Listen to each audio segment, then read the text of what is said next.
Ahora, comencemos. La carretera se extendía por delante como una cinta de asfalto bajo el crepúsculo de diciembre. Raúl Vargas mantenía la vista en el camino, con una mano apoyada casualmente sobre el volante y la otra descansando en la consola central. En el asiento del copiloto, Paco, de 11 años, tenía la nariz metida en un grueso libro sobre los criptógrafos de la Segunda Guerra Mundial, levantando la vista de vez en cuando para señalar datos interesantes. Papá, ¿sabías que la máquina Enigma tenía 159 trillones de configuraciones posibles? Raúl sonrió. Esos son muchos millones, campeón. Pero aún así la descifraron. Los tipos listos siempre encuentran la manera. Los tipos listos lo hacen, dijo Paco. Raúl asintió, ensanchando un poco su sonrisa. Paco tenía la mente aguda de su madre y su propia determinación silenciosa.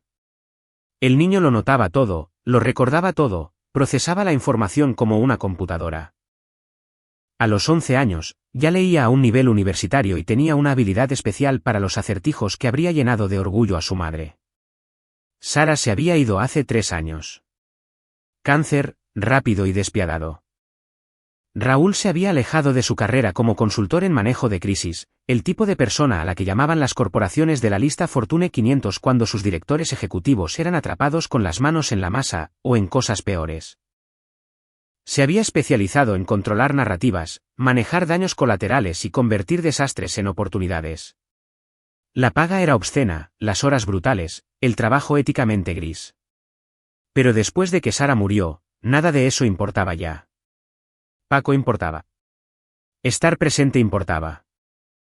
Su familia lo había llamado un suicidio profesional. Su padre, Norberto Fernández, había dicho que Raúl estaba desperdiciando su potencial. Su madre, Macarena, había sido aún menos amable, sugiriendo que el dolor lo había vuelto débil. Su hermano menor, Santiago, y su hermana, Catalina, simplemente habían dejado de llamar. Pero a Raúl no le importó. Tomó sus ahorros, compró una casa modesta en Querétaro y comenzó a trabajar por su cuenta como consultor bajo sus propios términos. Ganaba lo suficiente para vivir cómodamente, tenía tiempo para entrenar al club de ajedrez de Paco y podía dormir por la noche sin preguntarse si había ayudado a algún psicópata corporativo a evadir las consecuencias. La invitación para Nochebuena lo había sorprendido. La propiedad de sus padres en San Pedro Garza García no solía estar abierta para él últimamente, no desde que había abandonado sus ambiciones. Pero Norberto había llamado personalmente, insistiendo en que querían reconectar como familia. Raúl se había mostrado escéptico, pero Paco estaba emocionado ante la perspectiva de ver a sus abuelos, a su tía y a su tío. Tal vez hayan cambiado, había dicho Paco con el optimismo de la juventud. Raúl no lo creía, pero de todos modos empacó el auto. Llegaron al camino de entrada circular poco después de las 8 de la tarde.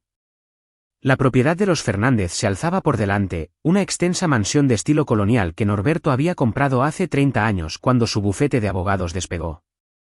Todas las ventanas estaban a oscuras. No había autos en la entrada, excepto por el viejo Lexus que Norberto guardaba en el garaje para emergencias. «Qué raro», dijo Paco, desabrochándose el cinturón de seguridad. «No hay nadie». Raúl sintió un hormigueo familiar en la base del cráneo. El mismo instinto que solía advertirle cuando un cliente mentía o cuando una historia no encajaba. Había aprendido a confiar en ese instinto. Lo había hecho muy bueno en su trabajo y muy rico antes de alejarse de todo. Bajaron del auto. Raúl tomó sus maletas de viaje mientras Paco corría hacia la puerta principal. Estaba sin seguro. Adentro, la casa estaba silenciosa y fría. La calefacción estaba ajustada apenas por encima del punto de congelación. Ni rastro del olor a pavo asado, ni el sonido de una reunión familiar, ni calor de ningún tipo. Paco encendió las luces mientras cruzaban el vestíbulo hacia la enorme sala de estar. Los muebles estaban cubiertos con sábanas, como si la casa hubiera sido cerrada por la temporada. Sobre la mesa del comedor descansaba una sola hoja de papel doblada por la mitad. El nombre de Raúl estaba escrito en el frente con la caligrafía precisa de su madre. Paco llegó primero. La desdobló, la leyó, y su joven rostro se quedó paralizado. «Papá», dijo en voz baja, entregándole la nota. Raúl la leyó una, 2, 3 veces. Cada palabra aterrizaba como un golpe físico. Raúl, hemos decidido pasar la Nochebuena en Florencia. La familia necesitaba unas verdaderas vacaciones. No la obligación de fingir que todo está bien. Tu hijo no es familia para nosotros. Es un recordatorio de tus fracasos y una carga que estamos cansados de soportar. Santiago y Catalina están de acuerdo. No te molestes en llamar. Volveremos en 2 semanas. Hay cereal en la alacena. Lidia con él. Madre. El papel tembló levemente en la mano de Raúl. No de ira, todavía no. Sino por el cálculo frío que ya comenzaba a formarse en su mente. Sus padres siempre habían sido crueles en pequeñas cosas, comentarios pasivo-agresivos, cumplidos con doble intención, comparaciones con el éxito de Santiago como gestor de fondos de inversión o el matrimonio de Catalina con dinero viejo. Pero esto era diferente. Esto era malicia activa. Esto era cruzar una línea. Paco se quedó muy quieto, observándolo con esos ojos agudos y observadores. ¿Estás bien, campeón? Sí, respondió Paco, pero su voz sonaba tensa. Lo siento, papá. Sé que tenías esperanzas. No te disculpes por ellos, dijo Raúl, doblando la nota con cuidado y guardándola en el bolsillo de su chaqueta. Vamos, busquemos ese cereal. Caminaron hacia la cocina. Paco abrió la alacena, sacó una caja de hojuelas de maíz genéricas y tomó un tazón y leche del refrigerador. Se sentó en la barra de la oscura cocina, iluminada solo por la luz del pasillo, y comenzó a comer. Raúl miró a su hijo, este niño brillante y amable que ya había perdido a su madre, ahora siendo rechazado por los abuelos que debieron haberlo amado incondicionalmente. Algo frío y decidido se instaló en el pecho de Raúl. Había pasado años manejando crisis, controlando narrativas, destruyendo reputaciones cuando era necesario. Se había alejado de ese mundo, pero sus habilidades no se habían atrofiado. Si acaso, los últimos 3 años de paz las habían afilado, dándole claridad. Si su familia quería jugar, debían saber que él ya era un gran maestro cuando ellos apenas aprendían a jugar a las damas chinas.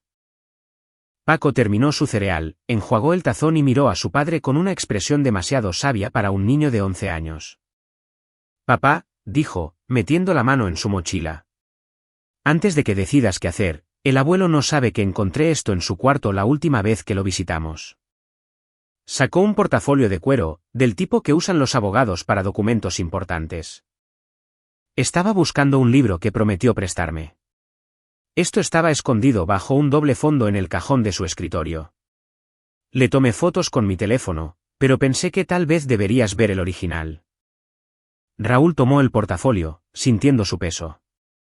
Paco había heredado la brillantez de su madre y su propia mente estratégica, pero también había desarrollado algo exclusivamente suyo, un sentido de cuándo guardar información y cuándo desplegarla. Has guardado esto durante 6 meses. Paco sonrió, y por un momento se pareció tanto a Sara que a Raúl le dolió el corazón. Los tipos listos siempre encuentran la manera. ¿Recuerdas? Supuse que, si el abuelo lo escondía, era importante. Y si era importante, podrías necesitarlo algún día. Raúl abrió el portafolio. Lo que vio lo hizo sonreír, aunque no era una sonrisa feliz. Era una sonrisa como una cuchilla siendo desenvainada. Paco, dijo en voz baja, ¿qué te parece si nos desvelamos esta noche? Tenemos trabajo que hacer. ¿Qué clase de trabajo? Raúl miró a su hijo. Este niño al que habían llamado una carga las mismas personas que debieron haberlo protegido. Raúl sintió algo que no había sentido en 3 años. Propósito, dirección, sus viejos instintos rugiendo de vuelta a la vida. El tipo de trabajo en el que le enseñamos a ciertas personas que familia no es solo una palabra que usas cuando te conviene. 5 días, campeón.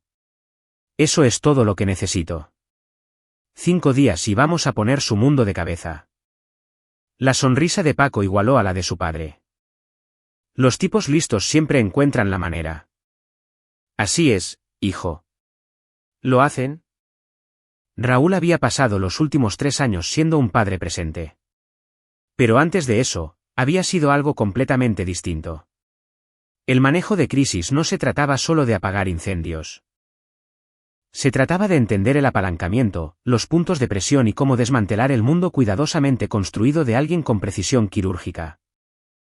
Había ayudado a directores ejecutivos a sobrevivir a escándalos, a políticos a superar revelaciones que destrozarían sus carreras y a celebridades a navegar por desastres públicos. Sabía cómo encontrar debilidades y explotarlas. Sabía cómo hacer pagar a la gente. Los documentos que Paco había encontrado eran un mapa hacia la destrucción. Dentro del portafolio había registros financieros, correspondencia y documentos legales que pintaban una imagen muy diferente de Norberto Fernández a la que mostraba al mundo. Norberto, el distinguido abogado, el pilar de la alta sociedad de San Pedro, el hombre que había forjado una reputación basada en la integridad y los valores tradicionales, había estado ejecutando una estafa maestra durante más de 2 décadas. No era una simple malversación de fondos. Norberto había hecho algo mucho más insidioso.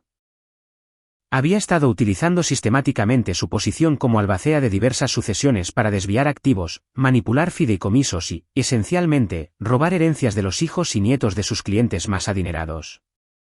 No lo suficiente como para despertar sospechas de inmediato. Pero, a lo largo de 20 años, las cifras eran asombrosas. Millones de pesos habían fluido a través de empresas fantasma cuidadosamente creadas, cuentas en paraísos fiscales y fundaciones benéficas que solo existían en papel. Pero esa ni siquiera era la parte más condenatoria. La correspondencia revelaba una red. Santiago, el hermano menor de Raúl, había estado ayudando a lavar el dinero a través de su fondo de inversión. El esposo de Catalina, Gabriel Morales, había proporcionado cobertura legal a través de su bufete. Incluso Macarena había estado involucrada, usando su posición en varias juntas de beneficencia para crear rastros de papel falsos. Era un negocio familiar basado en el robo, disfrazado de respetabilidad y trajes de 3 piezas. Y Raúl había sido excluido deliberadamente. No porque fuera demasiado ético, aunque lo habría sido, sino porque era demasiado astuto. Las notas de Norberto lo dejaban claro. Una carta a Santiago de hace 5 años lo explicaba todo: Raúl es demasiado astuto. Detectaría las irregularidades de inmediato. Su trabajo en manejo de crisis lo hace peligroso para la operación. Es mejor mantenerlo a distancia. Así que lo habían congelado, lo trataron como a la oveja negra, como la decepción. Todo mientras le robaban a familias en duelo y se escondían detrás de su fachada de honorabilidad. Raúl se sentó a la mesa de la cocina, con los documentos esparcidos ante él. Paco dormía arriba en una de las habitaciones de huéspedes. Eran las 2 de la madrugada. Había estado leyendo durante horas, cruzando referencias, tomando notas, construyendo un mapa mental de toda la operación. La nota que su madre había dejado no solo era cruel. Era estratégica. Lo querían fuera, querían que tomara a Paco y se fuera para no volver jamás.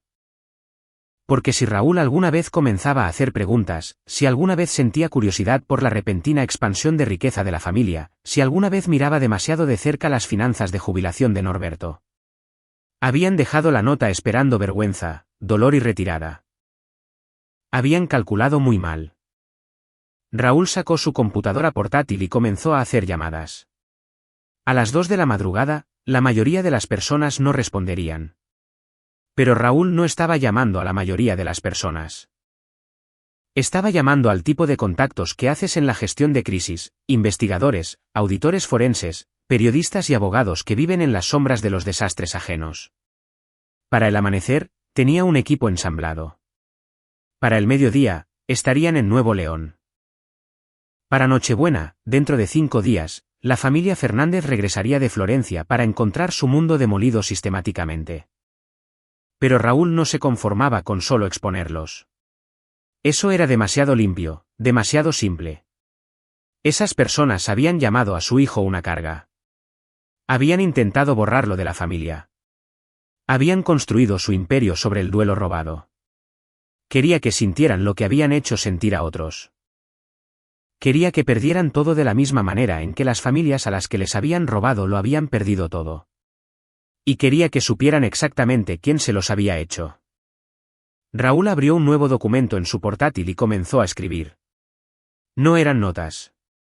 Esta vez, era una narrativa, una historia que se contaría en salas de juntas y tribunales, en periódicos e investigaciones federales, el ascenso y caída del imperio de la familia Fernández. Había pasado 3 años siendo un buen padre, enseñándole ajedrez a Paco, asistiendo a eventos escolares, viviendo una vida tranquila. Pero antes de eso, había sido muy bueno destruyendo a las personas que lo merecían. Era hora de recordar cómo se hacía. Paco bajó alrededor de las 8 de la mañana para encontrar a su padre aún en la mesa de la cocina, rodeado de documentos, tazas de café vacías y la energía concentrada de alguien que ha encontrado de nuevo su propósito. ¿Dormiste algo? Dormir es para personas que no están a punto de desmantelar un imperio criminal, dijo Raúl, pero sonrió para suavizar sus palabras. Ven aquí, campeón. Déjame mostrarte algo. Paco se sentó a su lado, y Raúl le explicó lo que había encontrado. No todo. Algunos detalles eran demasiado oscuros para un niño de 11 años, pero lo suficiente para ayudar a Paco a entender la magnitud de lo que había hecho su abuelo. Entonces, le robaron a personas que acababan de perder a sus padres. La voz de Paco era baja, llena de enojo. Por más de 20 años. Tus papás, tu hermano, tu cuñado. Todos ellos. ¿Qué vas a hacer? Raúl miró a su hijo, a este chico al que habían llamado carga, y tomó una decisión. Voy a enseñarte algo en lo que tu madre y yo siempre creímos. Las acciones tienen consecuencias. Consecuencias reales. Del tipo de las que no puedes librarte usando tu encanto o tu dinero. ¿Vamos a ir con la policía? Eventualmente. Pero primero, nos aseguraremos de que entiendan exactamente lo que han perdido y por qué. Mira, Paco, el castigo sin comprensión es solo dolor. Quiero que lo entiendan. Quiero que se queden despiertos por la noche sabiendo que su avaricia, su crueldad y su arrogancia destruyeron todo lo que construyeron. Paco asintió lentamente. Por eso sonreías anoche. Ya tenías un plan. El borrador de uno. Ahora tengo los detalles. Raúl cerró la portátil. Esto es lo que va a pasar. Hoy, vamos a conocer a algunas personas que son muy buenas encontrando las cosas que otros quieren mantener ocultas. Mañana, empezaremos a hacer llamadas a las personas a las que el abuelo les robó. Para el viernes, tendremos suficientes pruebas para enterrar a toda la familia 3 metros bajo tierra, legalmente. Y en Nochebuena, cuando vuelvan de Italia esperando que todo siga igual. No lo será, terminó Paco. Ni de cerca. Raúl se puso de pie y se estiró. Sintió la vieja energía corriendo por sus venas. Pero primero, necesitamos desayunar. Un desayuno de verdad, no cereal en la oscuridad. ¿Qué dices si asaltamos la costosa cocina del abuelo y nos sentimos como en casa? Paco sonrió ampliamente. Digo que suena perfecto. Hicieron panqueques, huevos y tocino utilizando los ingredientes premium que Macarena guardaba para ocasiones especiales. Comieron en el comedor formal, el reservado para invitados importantes. Subieron la calefacción a unos confortables 22 grados Celsius. Existían en el espacio como si pertenecieran a él, porque de acuerdo con la ley, Raúl todavía era familia y todavía tenía derecho a estar allí. Y mientras comían, el teléfono de Raúl comenzó a sonar. El equipo estaba llegando. La primera en aparecer fue Diana Robles, una auditora forense con la que Raúl había trabajado en 3 casos distintos de fraude corporativo. Era brillante, implacable y tenía un odio particular por las personas que les robaban a los vulnerables. Cuando Raúl le explicó lo que Norberto había hecho, robando de sucesiones, apuntando a los dolientes, sus ojos se volvieron fríos y afilados. Cuenta conmigo, había dicho por teléfono. Y llevaré a todo mi equipo. Sin costo. Esta vez es personal. Para el mediodía, Diana y 2 de sus asociados estaban instalados en la oficina de Norberto en casa, revisando los documentos que Paco había encontrado y cruzándolos con registros públicos, expedientes judiciales y bases de datos financieras. En cuestión de horas, rastrearon la red hasta sus orígenes e identificaron al menos a 30 víctimas, familias a las que se les había robado sistemáticamente mientras confiaban en Norberto Fernández para administrar el patrimonio de sus seres queridos. El segundo en llegar fue Tomás Aguilar, un periodista de investigación que había ganado 2 premios nacionales de periodismo por exponer la corrupción. Él y Raúl habían trabajado juntos una vez cuando una empresa farmacéutica intentó ocultar evidencia sobre efectos secundarios mortales. Tomás había publicado la historia. Raúl había manejado la protección de los informantes. Ambos habían visto cómo se hacía justicia. Fernández, ¿eh? Dijo Tomás, revisando los documentos. Los Fernández de San Pedro. Dinero viejo, reputación intachable. Esto será una bomba nuclear cuando estalle. Esa es la idea, dijo Raúl. ¿Cuál es tu límite de tiempo? 5 días. Regresan de Italia en Nochebuena. Quiero que todo esté listo para detonar en el momento en que crucen esa puerta. Tomás silbó. Agresivo. Me gusta, pero sabes que esto te salpicará a ti también, ¿verdad? Son tu familia. Llamaron a mi hijo una carga y nos abandonaron en Nochebuena. La voz de Raúl sonó plana, sin emociones. Dejaron de ser mi familia en el momento en que escribieron esa nota. Tomás asintió con comprensión. Entonces, vamos a enterrarlos. La tercera pieza del rompecabezas llegó al final de la tarde. Jimena Beltrán, una abogada especializada en derecho sucesorio que tenía un talento particular para armar casos irrefutables contra fiduciarios que violaban su confianza. Tenía más de 60 años, era afilada como un bisturí y tenía cero tolerancia hacia las personas que se aprovechaban de quienes estaban de luto. Norberto Fernández, dijo, leyendo los expedientes. Conocía su reputación. Pensaba que era uno de los buenos. Miró a Raúl. Esto cambia las cosas. Si podemos probar un fraude sistemático en múltiples patrimonios, no estamos hablando solo de demandas civiles. Estamos hablando de cargos penales. Tiempo en prisión. ¿Cuánto tiempo necesitarías para armar el caso? Normalmente, meses. ¿Pero con lo que ya han recopilado? Sonrió con severidad. Dame 3 días y tendré suficiente para entregárselo al fiscal general del Estado atado con un moño. Paco observó todo esto desde el rincón de la sala de estar. Lo asimilaba con la intensidad silenciosa que aplicaba a todo. Raúl podía ver los engranajes girando en la cabeza de su hijo, comprendiendo que lo que estaban haciendo no era solo venganza. Era justicia.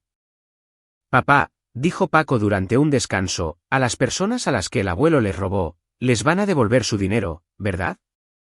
Cada centavo que podamos recuperar, prometió Raúl. Ese es el objetivo, campeón. No solo castigarlos, sino arreglar las cosas. Paco asintió, satisfecho. Para la noche, la casa se había transformado en una sala de guerra. El equipo de Diana ocupaba la oficina, rastreando flujos de dinero. Tomás estaba en la biblioteca estructurando su artículo, realizando entrevistas preliminares con las víctimas. Jimena estaba en el estudio redactando documentos legales. Y Raúl estaba coordinándolo todo. Las habilidades que había perfeccionado en el manejo de crisis ahora estaban enfocadas en crear una crisis en lugar de gestionarla. Su teléfono sonó. Número desconocido.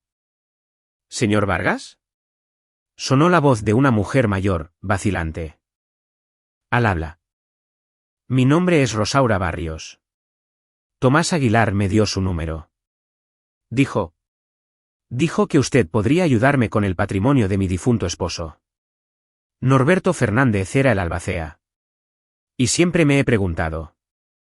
Raúl sintió que algo se asentaba en su pecho. Por esto lo estaban haciendo. No solo por venganza, sino por personas como Rosaura Barrios, que se habían preguntado, que habían cuestionado, pero a las que habían desestimado. Señora Barrios, dijo suavemente. Creo que puedo ayudarla. ¿Puede contarme qué sucedió? Ella lo hizo, y su historia encajaba con el patrón. Activos que disminuían misteriosamente. Fondos fiduciarios que debieron haber sido más grandes. Donaciones caritativas hechas a nombre de su difunto esposo a organizaciones de las que nunca había oído hablar.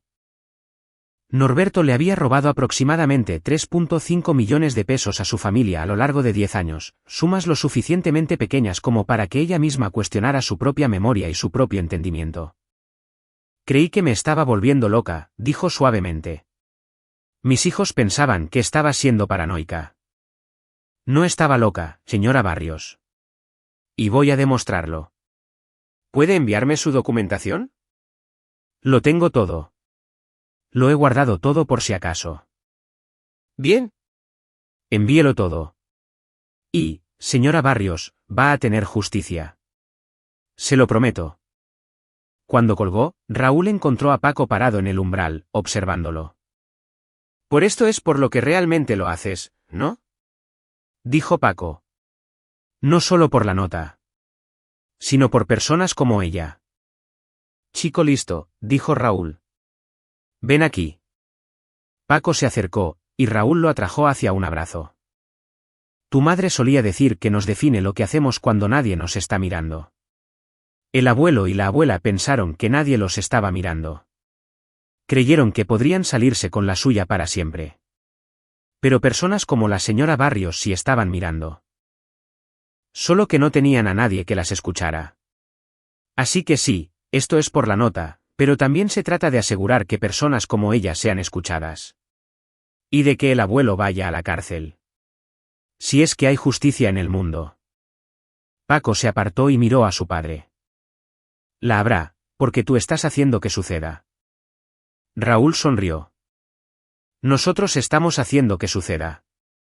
¿Tú encontraste las pruebas, recuerdas? Tú fuiste el que comenzó todo esto. Los tipos listos encuentran la manera, dijo Paco, haciéndose eco de su conversación anterior. Así es. Y tu abuelo está a punto de aprender eso a la mala. El día 2 comenzó con una llamada de conferencia a las 6 de la mañana. Diana había trabajado durante toda la noche y surgió con un análisis preliminar que era aún peor de lo que Raúl esperaba. El robo total no era de unos pocos millones. Se acercaba a los 140 millones de pesos robados a 43 familias diferentes a lo largo de 22 años. Es sistemático, explicó Diana por el altavoz, con la voz ronca por la falta de sueño, pero eléctrica de propósito. Apuntaba a patrimonios de entre 35 y 175 millones de pesos. Lo suficientemente grandes para contener activos significativos, pero lo suficientemente pequeños para que el desvío de porcentajes no activara las alarmas inmediatamente. Esperaba 6 meses después del fallecimiento, después de que el dolor inicial había pasado, pero antes de que la gente empezara a prestar atención minuciosa. Entonces, comenzaba a mover el dinero. ¿Cuánto lavó Santiago?, preguntó Raúl. Al menos 50 millones a través del fondo de inversión. Creó vehículos de inversión falsos, reportó pérdidas en papel y se embolsó la diferencia. ¿Es elegante? Se lo reconozco. Si no lo estuvieras buscando, nunca lo notarías. Y el esposo de Catalina, Gabriel Morales, proporcionó el marco legal, añadió Jimena.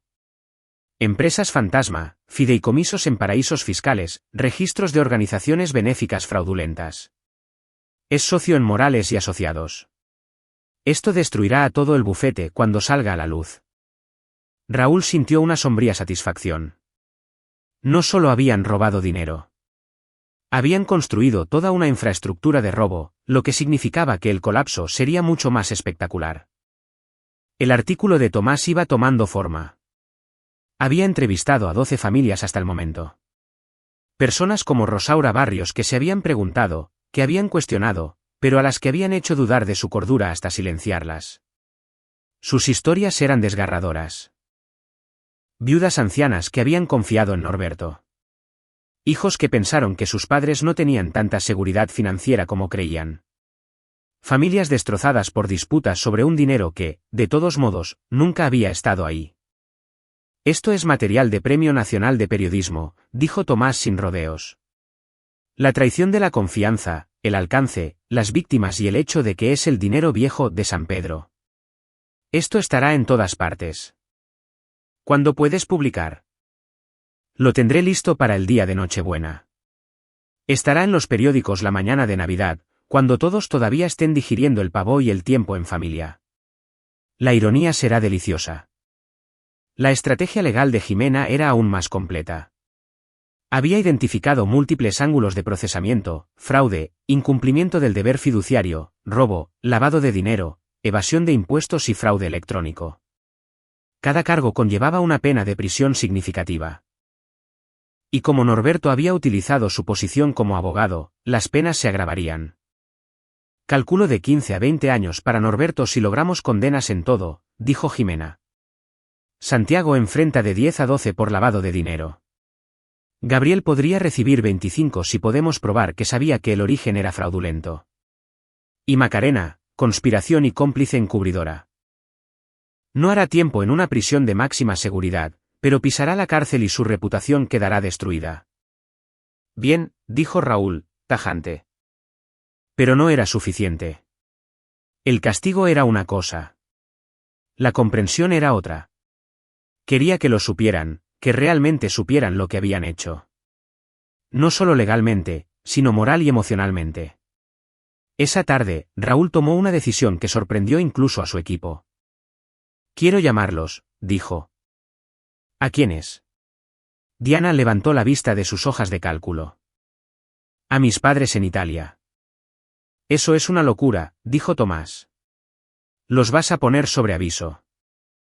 No, no lo haré. Les diré exactamente lo que quieren escuchar. Que Paco y yo nos fuimos.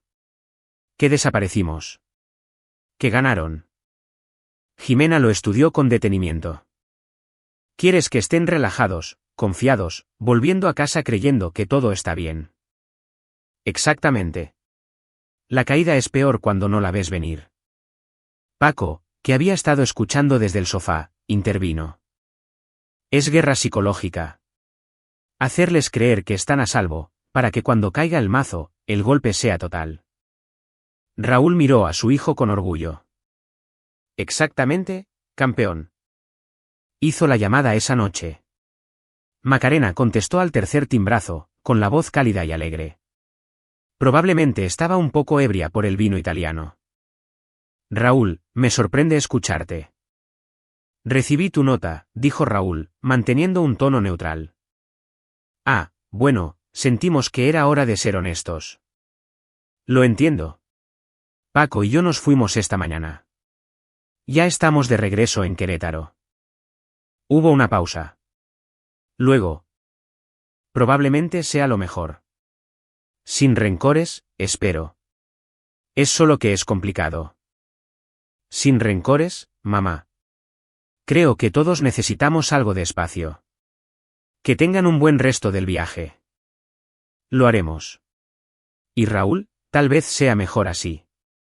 Siempre has sido diferente al resto de nosotros. A veces, simplemente hay personas que no encajan. Raúl sintió la mano de Paco deslizarse en la suya, ofreciéndole apoyo silencioso. Tienes razón, mamá. Hay personas que simplemente no encajan. Disfruta Florencia. Colgó. ¿Se lo creyó? Preguntó Paco. Por completo. Piensa que huimos con el rabo entre las piernas. Piensa que ganaron. No lo hicieron, dijo Paco simplemente. No, hijo. Realmente no lo hicieron. El día 3 fue cuando todo empezó a encajar. Diana había completado su análisis, creando un informe exhaustivo que rastreaba cada peso, cada transacción y a cada víctima. Jimena había terminado de redactar las denuncias legales y se había coordinado con la Fiscalía General del Estado, que estaba sumamente interesada en un caso de fraude sistemático perpetrado por un abogado de tan alto perfil. Tomás había finalizado su pieza de investigación, un artículo condenatorio y meticulosamente respaldado que se publicaría en 3 de los periódicos más importantes simultáneamente. Pero Raúl tenía un elemento más que agregar, algo personal. Se puso en contacto con cada una de las víctimas que Diana había identificado. 43 familias, 43 llamadas telefónicas, 43 conversaciones en las que se presentó, explicó quién era y les relató lo que Norberto Fernández había hecho. Algunos se enfurecieron, otros lloraron, algunos lo habían sospechado pero nunca tuvieron pruebas. Otros quedaron en shock, incapaces de creerlo. Pero todos merecían saberlo. Y Raúl les dio a cada uno una opción. En Nochebuena, cuando mi familia regrese de Italia, van a ser arrestados. El fiscal general del estado estará ahí junto con agentes federales. Si quieren estar presentes, si quieren enfrentarse al hombre que le robó a sus familias, puedo organizarlo. No tienen que hablarle. No tienen que hacer nada, pero merecen la oportunidad de mirarlo a los ojos. 31 de ellos dijeron que sí. Para la noche del miércoles, las piezas estaban en su lugar. La fiscalía había revisado la evidencia y emitido órdenes de aprehensión para Norberto, Santiago y Gabriel. Macarena sería arrestada como cómplice.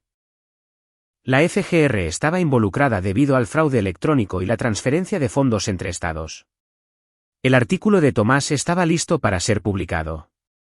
El informe forense de Diana había sido presentado como prueba. Las denuncias de Jimena habían sido formalizadas y 31 víctimas habían reservado vuelos o se habían preparado para conducir hasta Nuevo León, listas para presenciar el colapso del mundo de la familia Fernández. Raúl estaba de pie en el estudio de Norberto, mirando el título de abogado colgado en la pared, los reconocimientos, las fotos de un hombre que había construido una reputación de integridad mientras robaba sistemáticamente a los vulnerables. El viernes, todo esto habría desaparecido. La casa sería incautada como producto del crimen. Las cuentas bancarias serían congeladas. La reputación sería aniquilada. Paco lo encontró allí. ¿Estás bien, papá? Raúl consideró la pregunta. ¿Estaba bien? Estaba a punto de destruir a su propia familia, enviar a su padre a prisión, demoler todo lo que sus padres habían construido. Pero luego recordó la voz de Rosaura Barrios, incierta y herida. Recordó la nota que llamaba a Paco una carga. Recordó a cada familia a la que Norberto le había robado, a cada vida que había dañado. Sí, campeón. Estoy bien. ¿Y tú? Yo estoy bien. Creo que mamá estaría orgullosa de ti. Raúl sintió que los ojos le escocían. ¿Tú crees? Lo sé. Ella siempre decía que hacer lo correcto rara vez era lo fácil. Esto no es fácil, pero es lo correcto. Raúl atrajo a su hijo hacia un abrazo. ¿Cuándo te volviste tan sabio? Tuve buenos maestros, dijo Paco, con sencillez. Pasaron la víspera de Nochebuena empacando sus pertenencias de la casa, reuniendo las evidencias y preparándose para el día siguiente. El equipo se había dispersado. Diana regresó a su hotel para dormir por primera vez en días. Tomás fue a enviar su copia final. Jimena se coordinó con las autoridades para los arrestos matutinos. A la medianoche, Raúl y Paco estaban en el vestíbulo vacío, con las maletas empacadas, listos para irse. Última oportunidad, dijo Raúl. Si quieres dejarlo, si esto es demasiado, aún podemos detenerlo. Paco lo miró con esos ojos agudos y perspicaces. Papá, 31 familias vendrán aquí mañana porque les diste una oportunidad de justicia. El abuelo irá a la cárcel porque se lo merece. Y lo estamos haciendo porque es lo correcto. ¿Por qué iba a querer detenerlo? Raúl sonrió. Realmente eres el hijo de tu madre. ¿Y el tuyo?, respondió Paco. Los tipos listos encuentran la manera, ¿recuerdas? Se registraron en un hotel en la ciudad. Mañana sería Nochebuena, y para la familia Fernández, sería el fin de todo. La mañana de Nochebuena amaneció fría y despejada.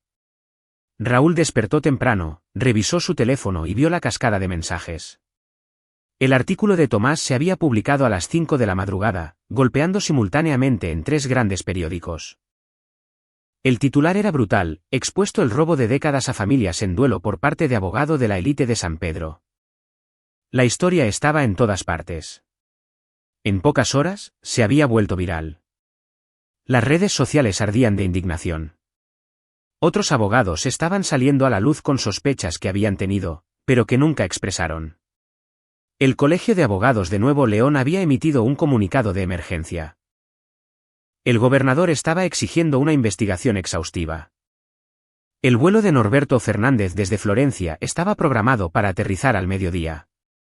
Raúl había organizado que la familia fuera recibida en el aeropuerto por agentes federales. Para las 10 de la mañana, las víctimas habían comenzado a llegar a un pequeño centro comunitario que Raúl había alquilado cerca de la propiedad de los Fernández. Rosaura Barrios estaba ahí, junto con sus hijos y nietos. Un hombre de mediana edad llamado Bruno Domínguez, cuyo patrimonio familiar había sido saqueado. Una pareja, Manuel y Amelia Delgado, a quienes les habían robado el fondo fiduciario para su hija discapacitada. Familia tras familia, cada una con una historia de pérdida, traición y futuros robados. Raúl se dirigió a todos ellos. Gracias por venir.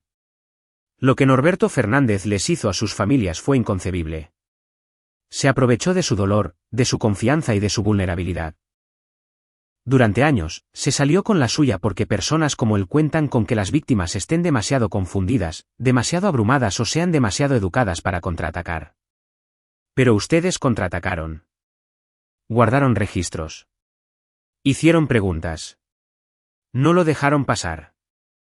Y debido a eso, hoy habrá justicia.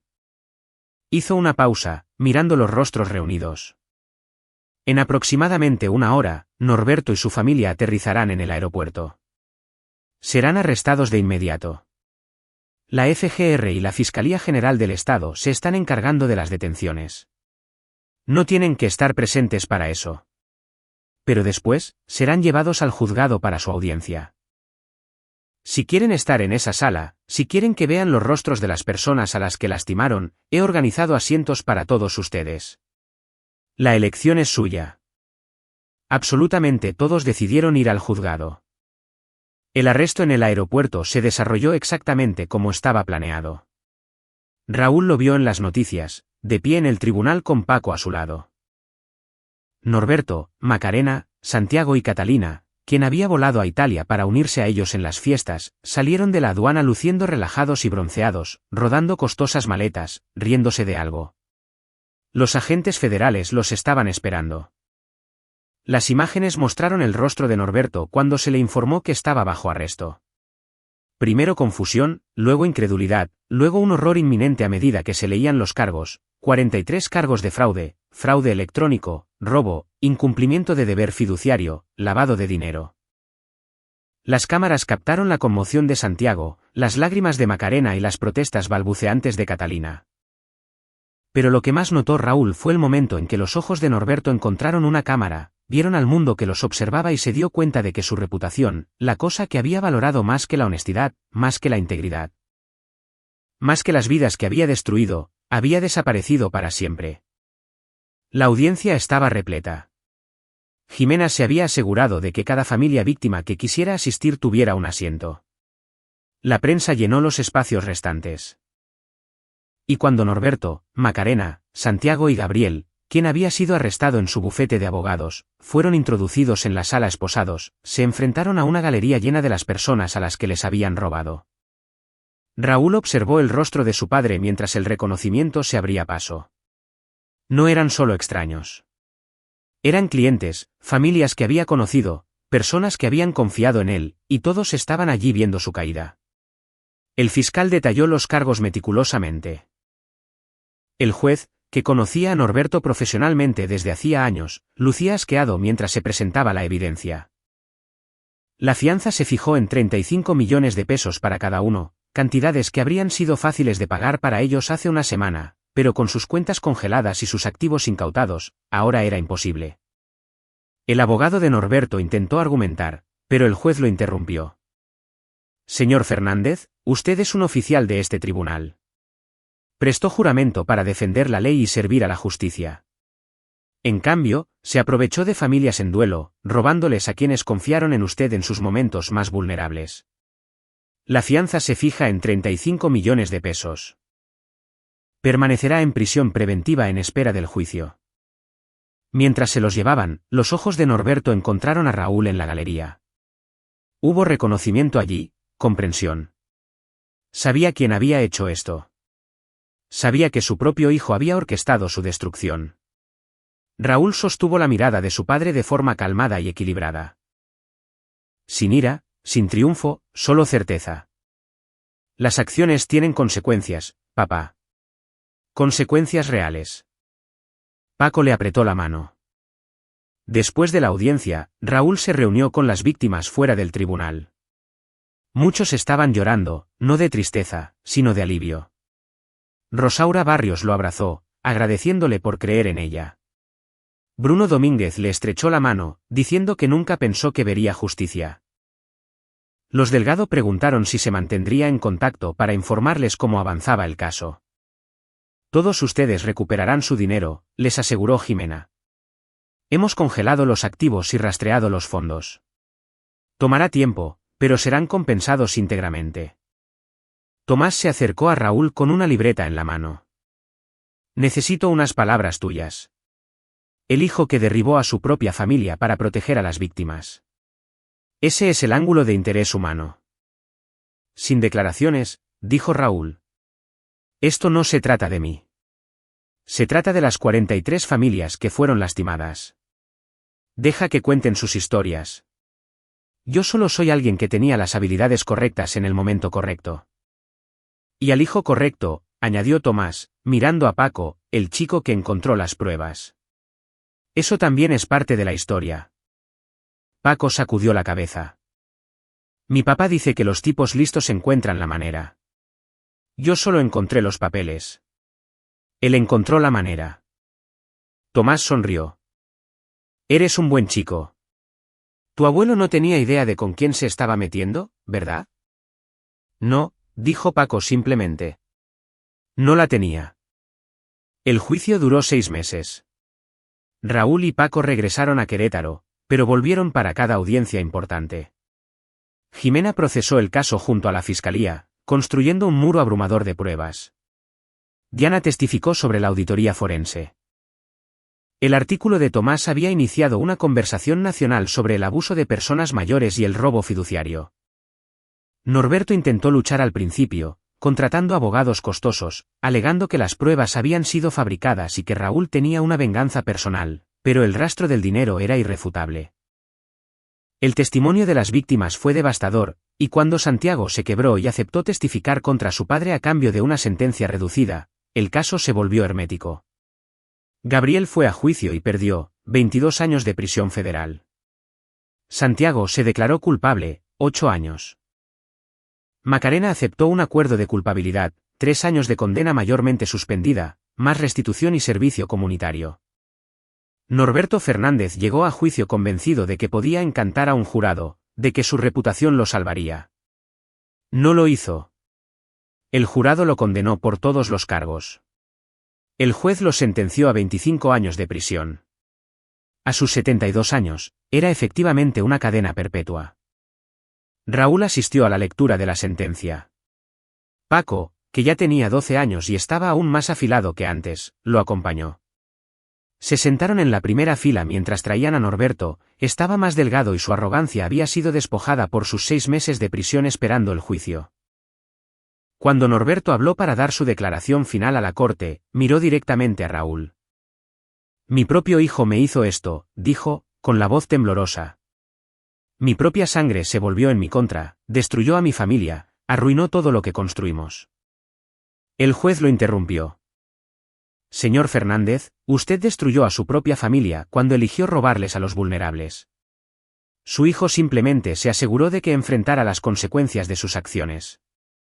Eso no es traición. Es integridad. Norberto fue escoltado fuera. Pasaría el resto de su vida en prisión, con su reputación destrozada y dejando un legado de vergüenza. Fuera del juzgado, Rosaura Barrios estaba esperando con un grupo de otras víctimas. Habían recuperado su dinero, cada peso contabilizado y devuelto con intereses. Gracias, le dijo a Raúl, por escuchar cuando nadie más lo hacía. Gracias a usted por guardar registros, respondió Raúl. Por no permitir que la hicieran dudar hasta silenciarla. Ella sonrió y le dio unas palmaditas en el hombro a Paco. Tienes un buen padre, muchacho. Lo sé, dijo Paco. Me enseñó que los tipos listos siempre encuentran la manera. Ciertamente lo hacen, coincidió ella.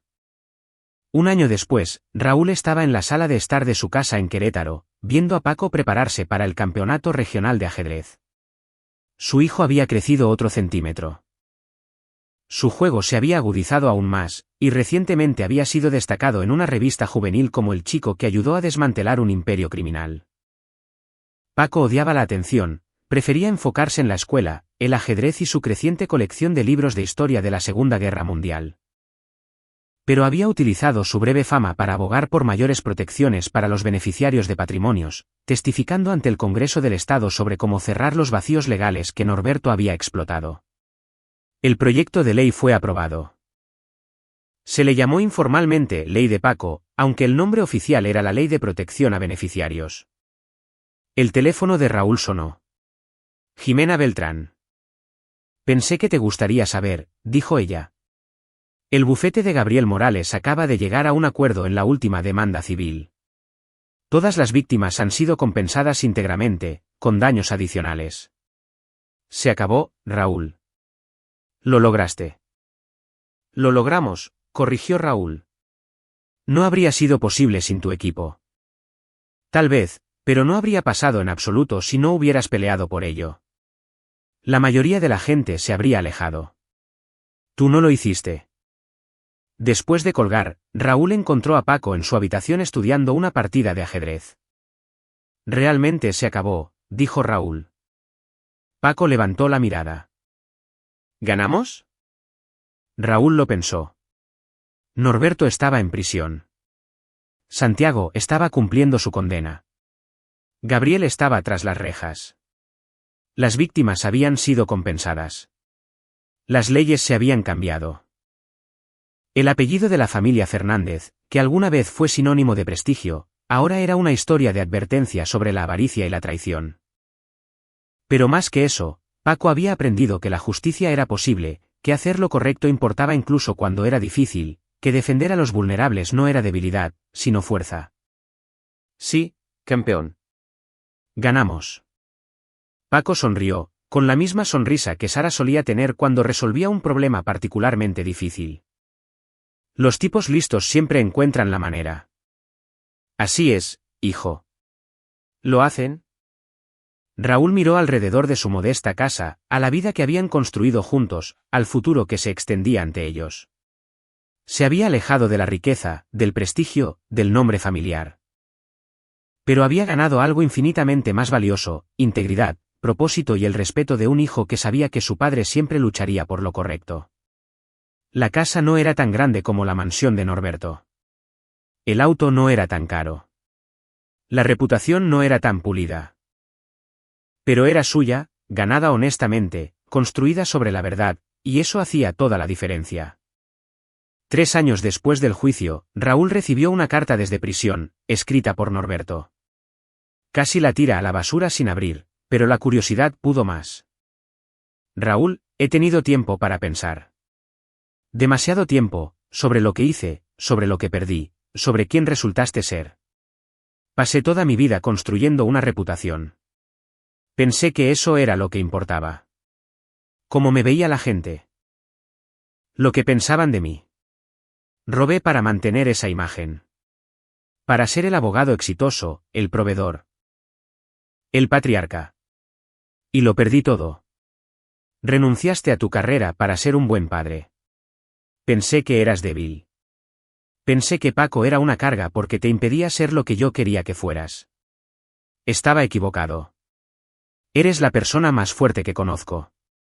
Y Paco es notable.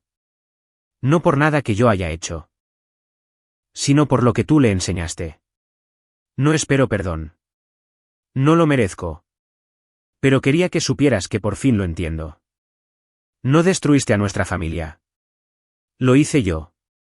Tú solo te aseguraste de que no pudiera lastimar a nadie más. Eso requirió más valor del que yo jamás tuve. Norberto. Raúl leyó la carta 2 veces y luego la archivó. No era perdón, no era reconciliación, pero era comprensión, lo cual era más de lo que esperaba. Paco llegó de la escuela ese día con noticias. Había sido aceptado en un prestigioso internado para estudiantes superdotados, con una beca completa. Estaba emocionado, nervioso, inseguro. ¿Y si no estoy listo?, preguntó.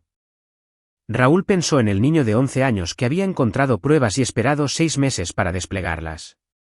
El chico que se había parado en un tribunal para ver a su abuelo ser sentenciado. El joven que testificó ante el Congreso del Estado para proteger a las víctimas. Paco, desmantelaste un imperio criminal antes de llegar a la pubertad. Creo que puedes lidiar con un internado. Paco se rió.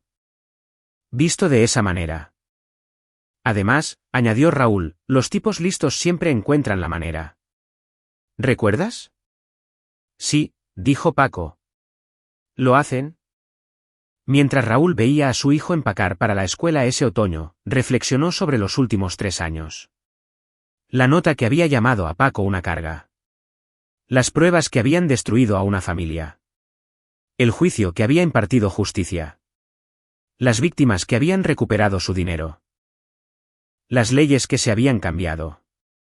Su familia había intentado borrarlos a él y a Paco de sus vidas. Los habían tratado como inconvenientes, como inferiores, como cargas. En cambio, Raúl los había borrado a ellos del poder, del respeto, de la libertad. Y al hacerlo, había probado algo que Sara siempre creyó, que una sola persona actuando con integridad y propósito podía cambiarlo todo. La propiedad de los Fernández se había vendido y las ganancias se distribuyeron a las víctimas. El bufete de abogados se había disuelto en medio del escándalo. El fondo de inversión había colapsado. El apellido de la familia se había convertido en una advertencia. Pero en Querétaro, en una casa modesta llena de libros, tableros de ajedrez y recuerdos de una mujer que creía en hacer lo correcto, un padre y un hijo habían construido algo mucho mejor. Un futuro basado no en el robo y las mentiras, sino en la verdad y la valentía. Paco abordó el autobús hacia su escuela, dándose la vuelta para despedirse. Raúl se despidió también, sintiendo esa mezcla familiar de orgullo y amor que surgía al ver a su hijo convertirse exactamente en la clase de persona que el mundo necesitaba. Inteligente, de principios e incapaz de tener miedo a defender lo correcto. Justo como su madre, justo como su padre había aprendido a ser de nuevo. El autobús se alejó y Raúl se quedó solo en la acera pensando en esa Nochebuena de hacía 4 años. La casa vacía, la nota cruel, el cereal en la oscuridad. Su familia había pensado que había ganado. Habían creído que Raúl se marcharía a escondidas, avergonzado y derrotado. Estaban tan profundamente equivocados, porque los tipos listos siempre encontraban la manera. Y Raúl Vargas había encontrado la mejor manera de todas, la justicia. Y ahí lo tienen. Otra historia llega a su fin. ¿Qué les pareció? Me encantaría leer sus opiniones en los comentarios a continuación. Si disfrutaste de esta historia, considera unirte a nuestra comunidad suscribiéndote.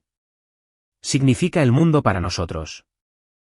Para más historias como esta, echa un vistazo a los vídeos recomendados en pantalla, y nos vemos allí.